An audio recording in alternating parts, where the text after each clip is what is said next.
সেটা হতে পারে যে পিরিয়ড হলে পুজোর ঘরে ঢোকা যাবে না বা পুজো দেওয়া যাবে না, বা প্রেগনেন্সি অবস্থায় এই করা যাবে না সেই করা যাবে না, কোন বয়সে বিয়ে হওয়া উচিত, কোন বয়সে বাচ্চা হওয়া উচিত, এগুলো তো সবই অন্য কেউ ঠিক করছে এবং আমাদের উপরে চাপিয়ে দেওয়া হয়। কারণ আমাদের মায়েরা বা বাড়ির বউয়েরাই সংসারটাকে, মানে ঘরটাকে বাড়ি সংসার করে তোলে। বাকি লোকেরা কিন্তু হোটেলের মতন গিয়ে থাকে। হিসেবটা তো খুব সহজ, একটা চাকুরিজীবী বর হবে, ঠিক সময়ে বাচ্চা বর দেবে, না হলে আমার দায়িত্ব, হলে বর দিচ্ছে। মডার্ন হতে চাই বলে আমি পাবে গিয়ে বিয়ার খাচ্ছি না। আমার একদিন ইচ্ছে হয়েছে যে আমি দেখতে চাই যে পাবটা কেমন দেখতে, বা যে মেয়েরা পাবে যায় তারা পাবে গিয়ে কি করে, যে এই যে মা ঠিক করে দেবে কোন কিরকম মেয়ের সাথে বিয়ে দিতে হবে, এবং সেই মেয়েটার সঙ্গে কেন বিয়েটা হচ্ছে, কারণ সেই মেয়েটা ফর্সা। ছেলেটা হয়তো চাই না যে তার ফর্সা বউ হোক। পর্ন সাইট থেকে ছবি ডাউনলোড করে আমার সেখানে মুখটা মর্ফ করে বসানো হয়েছিল, ডেথ থ্রেট দেওয়া হয়েছিল। আমি তো থানা পুলিশ করেছিলাম এটা নিয়ে, তখন আমি আর্টিস্ট ফোরামকেও জানিয়েছিলাম, কিন্তু ওরা আজ অবধি সেই মেলের উত্তর দেয়নি। সব বিষয়ে কথা বলি না রে, আমি সৌরভ গাঙ্গুলি নই, আমি সব বিষয়ে কথা বলি না। আমি যে বিষয়গুলো জানি আমি সেই বিষয়গুলো নিয়ে কথা বলি। আমি সব বিষয় ফিষয় নিয়ে কথা বলি না, এগুলো নিয়ে কথা বলি। আমি সব বিষয় ফিষয় নিয়ে কথা বলি না। Sorry for not being sorry for ই। ও টিকবো না কেন? কি করে বলছিস তুই? সে পলিটিক্সে গিয়ে আমি এক সপ্তাহ কি করে আমি টিকবো? কারণ এমন অনেক মানুষ রাজনীতিতে যাচ্ছেন যারা সারা জীবন ধরে কোনো বিষয়ে কথা বলেননি, কোনো বিষয়ে মতামত রাখেননি, মানুষের জন্য কি করেছে আমি ঠিক জানি। পলিটিক্স ইজ অলসো না, এটা কিন্তু সিনেমার জগতের মতনই হয়ে গেছে, যেখানে কোনো শিক্ষা লাগে না, কোনো সিভি লাগে না, কোনো মানে আমি কি জীবনে পড়েছি পড়াশোনা লাগে না, কিছুই লাগে না। যেটা সিনেমায় নামতে গেলে যেরকম লাগে না, ডিগ্রিজ লাগে না, পাস্ট এক্সপিরিয়েন্স লাগে না, অভিনয়ও জানতে হয় না, তো কিছুই যেরকম লাগে না, সেরকম রাজনীতি জয়েন করতে গেলেও কিন্তু কিছুই লাগে না। বিবি পায়রা নিয়ে এই মুহূর্তে আড্ডা আমাদের সঙ্গে রয়েছেন স্বস্তিকা মুখোপাধ্যায় এবং অনিন্দ্য সেনগুপ্ত। দিদি, বিবি পায়রা তো অলরেডি উঠছে, একেবারে দর্শকের মন চলে গেলেই হলো, মিড এয়ারে থাকুক, উড়ুক বাবা। দর্শকের মন অলরেডি ছুঁয়ে গিয়েছে এবং অন্য ধারার ছবি আমরা দুটো জনারে দুটো ফ্যামিলি দেখতে পাচ্ছি।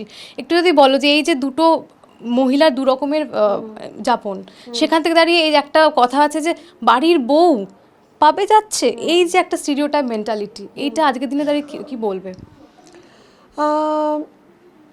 আমরা যখনই মহিলাদের নিয়ে কথা বলি, আলোচনা করি, যখনই তাদের সমস্যা বা তারা কত রকমভাবে পীড়িত নিপীড়িত, তাদেরকে যে এই একটা সুপারস্টিশন যা যা আছে সেগুলো তো তাদের জীবনযাপনের সঙ্গে মিলে যায় কোথাও। সেটা হতে পারে যে পিরিয়ড হলে পুজোর ঘরে ঢোকা যাবে না বা পুজো দেওয়া যাবে না, বা প্রেগনেন্সি অবস্থায় এই করা যাবে না সেই করা যাবে না। নিশ্চয়ই এগুলোর অনেকগুলোর একটা মানে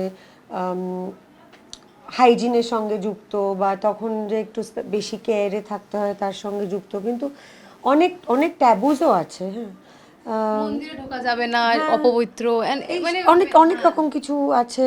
এই যে এখনো আমাদের 2026-এ দাঁড়িয়েও গায়ের রং একটা আলোচনার বিষয়, রোগা মোটা একটা আলোচনার বিষয়, কোন বয়সে বিয়ে হওয়া উচিত, কোন বয়সে বাচ্চা হওয়া উচিত, এগুলো তো সবই অন্য কেউ ঠিক করছে এবং আমাদের উপরে চাপিয়ে দেওয়া হয়। কিন্তু এই আলোচনাগুলো যখনই আমরা করি, আমার মনে হয় আমরা খুবই সাউথ কলকাতা কেন্দ্রিক আলোচনা করি। আমাদের প্রবলেম ক্রাইসিসগুলোও খুব সাউথ কলকাতা, আমাদের সলিউশন প্রোভাইড করার তাগিদটাও খুব সাউথ কলকাতা কেন্দ্রিক। শহরতলিতে যে মেয়েরা আছে বা যারা বিবাহিত, তাদের জীবনটা কেমন, তাদের যাপনটা কেমন, তারা প্রতিনিয়ত কি ফেস করছে, তারা সেখান থেকে কিভাবে নিজেদের একটু ভালো রাখার চেষ্টা করছে, এইগুলো কিন্তু কখনোই আমাদের আলোচনা, আমাদের সেমিনার, আমাদের উইমেন এম্পাওয়ারমেন্ট মোর্চা এগুলোর মধ্যে উঠে আসে না।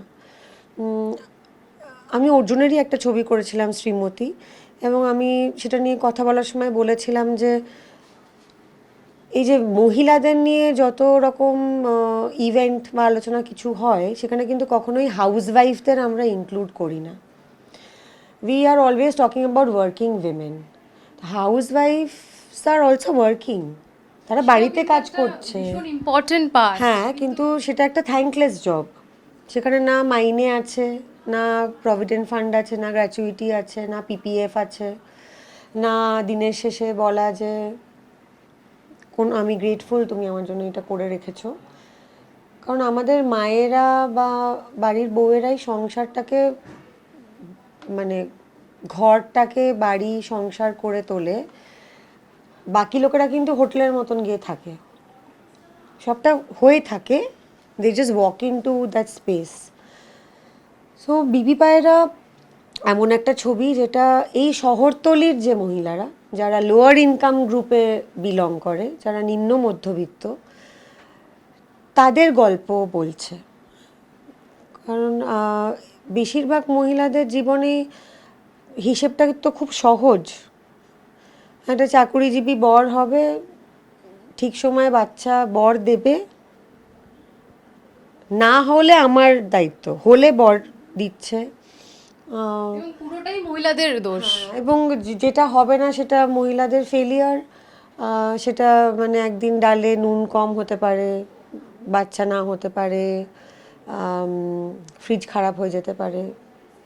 সো এরকম নানাবিধ সমস্যা যা থাকে, বা সেগুলো অফকোর্স এই ছবিতে বলা আছে, কিন্তু এইগুলো শুনলে আমরা ভাবি যে এটা খুব গুরুগম্ভীর। হ্যাঁ, এসব নিয়ে আলোচনা করতে হয়, এটাই মনে হয় অনেকটা, মানে আমরা প্রত্যেকে শিক্ষিত করতে হবে। আমরা কলকাতা শহরে থেকে ভাবি যে এইগুলো আমাদের এখন আর ফেস করতে হয় না, আমাকে হয়তো করতে হয় না, তোকে হয়তো করতে হয় না, কিন্তু শহরতলির মহিলারা বা গ্রামের মহিলারা তাদেরকে করতে হয়। সো সেই জায়গা থেকে দাঁড়িয়ে আমার একদিন ইচ্ছে হয়েছে, আমি খুব মডার্ন হতে চাই বলে আমি পাবে গিয়ে বিয়ার খাচ্ছি না। আমার একদিন ইচ্ছে হয়েছে যে আমি দেখতে চাই যে পাবটা কেমন দেখতে, বা যে মেয়েরা পাবে যায় তারা পাবে গিয়ে কি করে। আউট অফ কিউরিওসিটিও আমার তো মনে হতে পারে যে আমি একটু গিয়ে একদিন দেখে আসি যে ওই জগৎটা কেমন। সেটা একদিন করলেই যে আমি বিশাল মডার্ন হয়ে যাব তা নয়, গেলেই যে সে খারাপ না। এবং আমি কিন্তু শাখা পলা সিঁদুর শাড়ি সব পরেই কিন্তু গেছি দেখতে যে আচ্ছা ওটা কীরকম। তো সেটা আছে, এবং এই ছবিটাতে খুবই আমার মনে হয় গুরুত্বপূর্ণ কথা খুব হাসির ছলে বলা আছে, which is entertaining for people, doesn't make it very dark, ডাল, ডিপ্রেসিভ, বাট খুবই খুবই প্রয়োজনীয় আলোচনা আছে ছবিটাতে। এখানে অনিন্দা, আমি তোমার কাছে জানতে চাইবো, আমরা দেখেছি যে পাপটাই বেসিক্যালি ছেলেরা গেলে কোনো সমস্যা নেই, কিন্তু মহিলারা, মেয়েরা যাচ্ছে, যদি সে ইয়াংও হয়, আচ্ছা একটা মেয়ে গেল সমস্যা আছে, কিন্তু সেই ছেলেটা যদি যায় সে ফ্যামিলি থেকে কিন্তু কোনো রকম আমরা দেখেছি এরকম। এই জায়গাতে দাঁড়িয়ে কি বলতে চাইবে? তোমারও বন্ধু বান্ধব, তুমিও যখন বড় হয়েছো, তোমার বন্ধু বান্ধব নিয়ে তুমি গিয়েছো, এই বিষয়গুলো ফেস করেছো, বা এই যে স্টিরিওটাইপ মেন্টালিটি, এই বিষয়টা নিয়ে তোমার কি বক্তব্য? একটা ছোট্ট জিনিস আমি তার আগে ইন দ্য ফার্স্ট যে এবং যেহেতু আমরা এই ছবির সূত্রে অনেক রকম জেন্ডার ইকুয়ালিটি মুভমেন্ট, ফেমিনিজম শব্দটা বারবার করে ব্যবহার করছি, আমি করতে চাই না তাও। হ্যাঁ হ্যাঁ হ্যাঁ হ্যাঁ ফেমিনিজম ব্যবহার করছি, এবং আমি অনেকগুলো প্রমোশনাল ইভেন্টে, ডিসকাশনে, ইন্টারভিউতে বারবার নারীবাদী সমস্ত কিছু। একটা first of all request to the entire fraternity, মিডিয়াকে এবং যারা যারা প্যানেল ডিসকাশনে আমাদেরকে আমন্ত্রণ জানাচ্ছেন নারীর চরিত্র এবং নারী মুক্তি নিয়ে, সেটা হচ্ছে ফেমিনিজম টার্মটা ইউজ করলে, ফেমিনিজম টার্মটার একটা লিটারেরি হিস্ট্রি আছে, তাহলে সেই সমস্ত কিছু হিস্ট্রি পড়াশোনা করে আসতে হয়। দ্বিতীয়ত হচ্ছে যে কোনো একজন মানুষ পৃথিবীতে, কোনো ইন্ডিভিজুয়াল মানুষ, পুরুষ মহিলা তৃতীয় লিঙ্গ নির্বিশেষে, কোনো একটা ইজম দিয়ে গভর্নড কোনো দিন হতে পারে না। তার একটা কনটেক্সট আছে। তুমি আজকে দাঁড়িয়ে এক্ষুনি একটা ডিসিশন নিতে পারো, সেই চয়েসটা বাইরে থেকে দেখে মনে হতে পারে খুব ইকুয়ালিস্ট চয়েস না, বা তথাকথিত ফেমিনিস্ট চয়েস না। আবার আরেকটা ডিসিশন নিতে পারো, সেটা বাইরে থেকে দেখে মনে হয় খুব ফেমিনিস্ট চয়েস। সো এটা খুব কমপ্লেক্স একটা বিষয়। এই ছবিটাতে থ্যাঙ্কফুলি যেটা করা হয়েছে সেটা হচ্ছে অনেক কমপ্লেক্সিটিস কোনো ওরকম চোখে আঙুল দিয়ে দেখো দেখো মহিলারা কি কষ্ট করছে, দেখো পুরুষরা কি খারাপ, একটা সমাজের এই ক্লিশেস বল বা সুপারস্টিশন বল যে বা প্রেশার বল, সেটা কিন্তু ছেলেদের ওপরেও চাপানো হয়। কিন্তু ওটাকে নিয়ে আমরা কথা বলি কিন্তু এই ছবিতে আমরা সেটা দেখিয়েছি, এই ছবিতে আমাদের সেটা আলোচ্য বিষয় যে এই যে মা ঠিক করে দেবে কোন কীরকম মেয়ের সাথে বিয়ে দিতে হবে, এবং সেই মেয়েটার সঙ্গে কেন বিয়েটা হচ্ছে, কারণ সেই মেয়েটা ফর্সা। ছেলেটা হয়তো চাই না যে তার ফর্সা বউ হোক, সে হয়তো একটা অন্যরকম বউ চায় যার গায়ের রং শ্যামলা বর্ণ হলে অসুবিধা নেই, কিন্তু মা চাইছে যে ফর্সা হোক, বা মা চাইছে যে ছেলে সরকারি চাকরি করুক, বা বাড়ির থেকে একটা প্রেশার আসছে যে তোমাকে সরকারি চাকরি করতে হবে, সেই ছেলে হয়তো বসে পটারি করতে চায়। সো এই প্রেশারগুলো ইজ নট জেন্ডার বায়াস নয়, কিন্তু এই প্রেশারগুলো এগুলো কিন্তু ওর উপরেও আসতে পারে, আমাদের ক্যামেরার পিছনে যিনি আছেন তার উপরেও আসতে পারে। তবে এই মুহূর্তে দাঁড়িয়ে আরেকটা যে সমস্যাটা আমরা দেখছি যে ইন্ডাস্ট্রি এখন এক হওয়ার চেষ্টা করছে।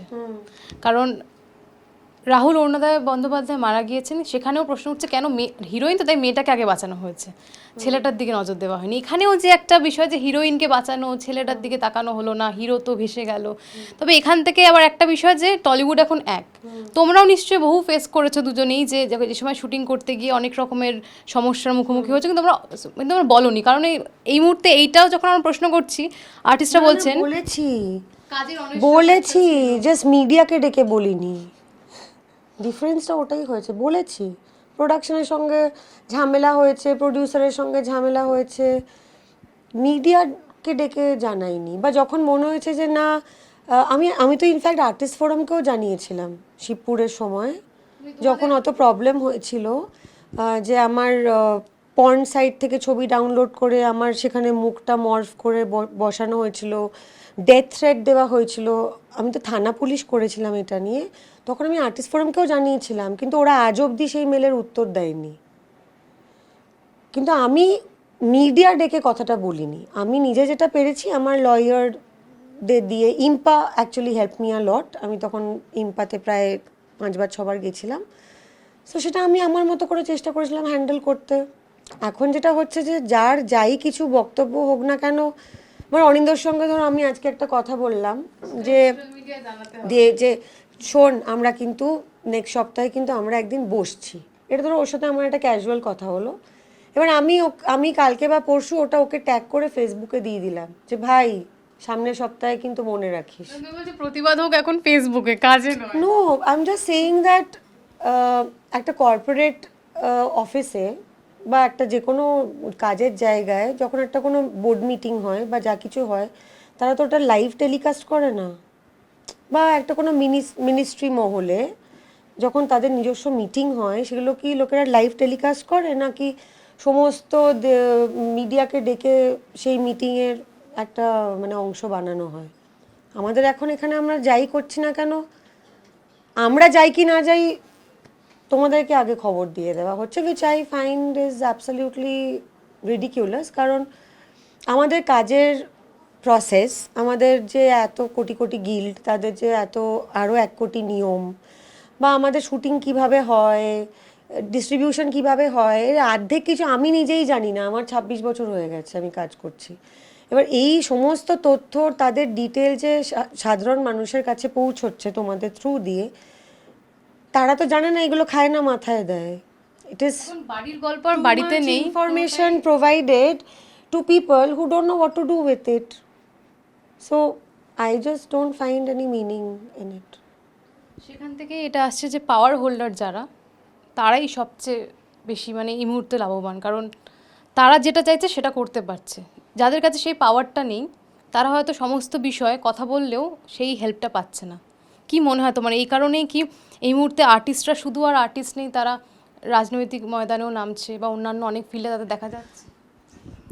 আমরা দুজন খুব ভুল লোক এই প্রশ্নটা করার জন্য। কারণ বিবৃতি তো গোটা ক্যারিয়ার জুড়েই নিয়ে রেখেছে। আমিও যদি এক্স্যাক্টলি আমার মনে কী আছে সেই বিবেচ্য বিষয়টা নিয়ে যদি সামনাসামনি ক্যামেরায় কথা বলি, তাহলে যেরকম বললে ওয়ে অ্যাবাভ মাই পে গ্রেড। পাওয়ারফুল লোকেদের হাতে তো পাওয়ার রয়েছে এবং সবসময় পাওয়ারফুল লোকেদের হাতে পাওয়ার থাকবে, এবং যাদের হাতে পাওয়ার নেই সেই 10 জনের মধ্যে 9 জনই পাওয়ারফুল লোকগুলোকে মেরে ওদের জায়গায় যেতে চায়। তো যারা পাওয়ারে নেই তারাও যে খুব দুর্ধর্ষ প্রকৃতির মানুষ বা প্রবৃত্তির মানুষ আলাদা করে সেটা নয়, তারা কমপ্লেন করছে সেই পাওয়ারফুল লোকেদের প্রতি, কারণ কি তারা তাদের জায়গায় নেই বলে। সুতরাং এর থেকে বেশি আর খোলাখুলি আমি কাকে কাকে কার কার নাম কারণ ধরে সেই লোকগুলোকে পাওয়ার দিলে তারা কিন্তু নিয়ে নেবে পাওয়ারটা, এরম নয় যে তারা বলবে না ভাই আমি এটা চাই না। গড্ডালিকা প্রবাহই সত্য ভোগী মুক্তির পথ, এইটা নিয়ে তো আলাদা করে কোনো মানে তাহলে কেন আমরা বলো তো, আমি তোমাকে জানতে চাই কেন স্বস্তিকাদিকে আমরা রাজনৈতিক ময়দানে দেখতে পেলাম না? তিনি যে সব বিষয় স্পষ্ট এবং যে কোনো বিষয় পাশে সব দাঁড়ায়। বিষয়ে কথা বলি না রে, আমি সৌরভ গাঙ্গুলি নই, আমি সব বিষয়ে কথা বলি না। আমি যে বিষয়গুলো জানি কিন্তু আমি সেই বিষয়গুলো নিয়ে কথা বলি, আমি সব ফিষয় নিয়ে কথা বলি না। Sorry for not being sorry ফরি। না, রাজনীতি মানে রাজনীতির ময়দানে তোমার যারা নামছেন আর কি, তারা তো ঠিক খুব একটা রাজনীতি করার জন্যে মানে নিজের রাজনীতি, নিজের সমাজনীতি, জীবন নীতি তো নিজের বাঁচাতে হয়। মানে আমি ফেসবুকে লিখতেই পারি ফ্রি প্যালেস্টাইন, তারপরে তোমার সাথে বা আমার স্পট হিসেবে যে কাজ করছে তার সাথে খুব খারাপ ব্যবহার করতে পারি। এরকম আমি অনেক লোক দেখেছি যারা করে, ভীষণ খারাপ ব্যবহার করে, কিন্তু খুবই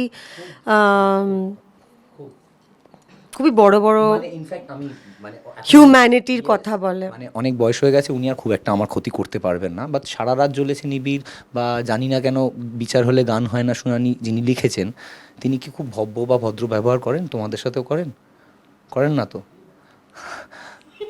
তো গানগুলো ফ্যান্টাস্টিক, তো কী করা যাবে? তোমাকে কেন পেলাম না আমরা স্বস্তিকাদি? আমি এই প্রশ্নটা আগের ইন্টারভিউতে রেখেছি, এবারে স্পষ্ট করলাম। এই আর এক মাসের মধ্যে দেখছি আমি এক সপ্তাহ টিকবো না। কেন? কি করে বলছিস তুই? সব পলিটিক্সে গিয়ে আমি এক সপ্তাহ কি করে আমি টিকবো?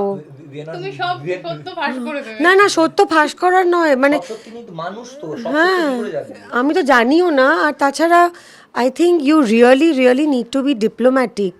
আমি ওই পরীক্ষাটায় তো আমি শূন্য পাবো, শূন্য। হ্যাঁ আমাকে বলবে যে ভাই তোমাকে আমরা 10 টাকা দিয়ে নিয়ে এসেছিলাম, তোমাকে 11 টাকা দিচ্ছি, চলে যাও, ফেরত চলে যাও। সেটা তো আমার দ্বারা হবে না। আর আমি সত্যি এটা বিশ্বাস করি না যে মানুষের জন্য কাজ করতে গেলে রাজনীতিতে নামতে হয়।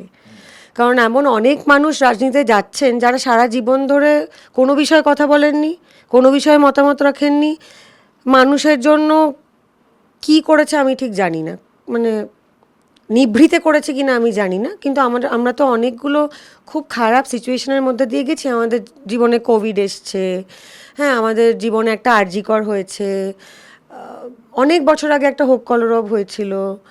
তো এরকম কিছুদিন আগে জাস্টিস ফর রাহুল হলো। হ্যাঁ তো এরকম তোমার কি মনে হয় আদেও তো এরকম অনেক মানুষই রাজনীতিতে যাচ্ছে, তাদেরকে কোনো সময় কোনো কথাই বলতে দেখিনি। আর মানুষের জন্য কাজ করার হলে সেটা এমনিও করা যায়।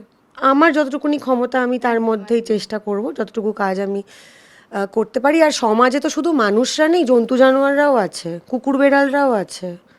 সমাজে কি শুধু আমরাই থাকি, মানে আর কেউ নেই? আমরা ভাবি যে আমরাই সুপ্রিম বিইংস, আমরা ছাড়া আর কেউ এক্সিস্ট করে না, but that is not true. So I am absolutely not fit for like politics.